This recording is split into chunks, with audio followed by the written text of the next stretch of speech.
अफगानिस्तान आपको ये सिखाता है कि रातों रात कुछ भी बदल सकता है और आज पूरी दुनिया को अफगानिस्तान से सबक लेना चाहिए। पहली सीख तो ये है, अगर आपका राष्ट्र मजबूत नहीं है तो आपका बंगला, आपकी गाड़ियां, आपका बिजनेस, आपका बैंक बैलेंस और आपकी पढ़ाई लिखाई आपके किसी काम नहीं आएगी। ये सब आपके किसी काम नहीं रहेगा। दूसरी सीख है, अगर आपका देश आत्मनिर्भर नहीं है तो आपकी अपनी संपत्ति की भी कोई कीमत नहीं रह जाती।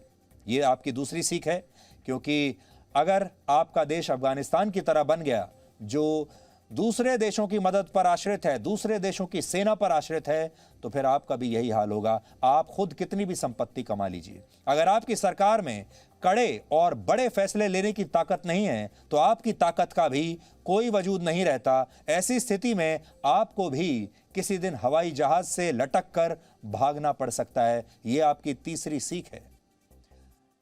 अगली सीख यह है कि जिस नेता को आपने चुना है वो अगर कमजोर हो, यानी अगर आपका नेतृत्व ही कमजोर है, तो सब कुछ होने के बावजूद किसी भी देश के नागरिकों को शरणार्थी बनते देर नहीं लगती। ऐसे कमजोर नेता मुश्किल परिस्थितियों में या तो अपने लोगों को छोड़कर भाग जाते हैं या फिर दूसरे देशों के साथ सौदा कर लेते हैं, जैसा कि अफगानिस्तान में हुआ। इसलिए वोट देते समय हमेशा यह याद रखें कि जिस नेता को आप चुन रहे हैं, जिस सरकार को आप चुन रहे हैं, वो आपके लिए और अपने देश के लिए मजबूती से खड़ी रहे, भागेगी नहीं। और सबसे बड़ी सीख यह है कि जाति, धर्म, डर और मुफ्त की चीजों के नाम पर आप किसी को भी वोट मत दीजिए।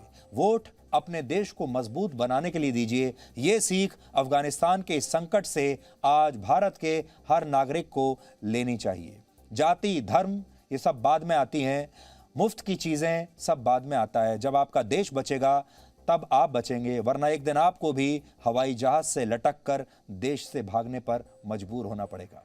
ये किसी के साथ भी हो सकता है। Presenting B News app available on Google Play and App Store. Download it now.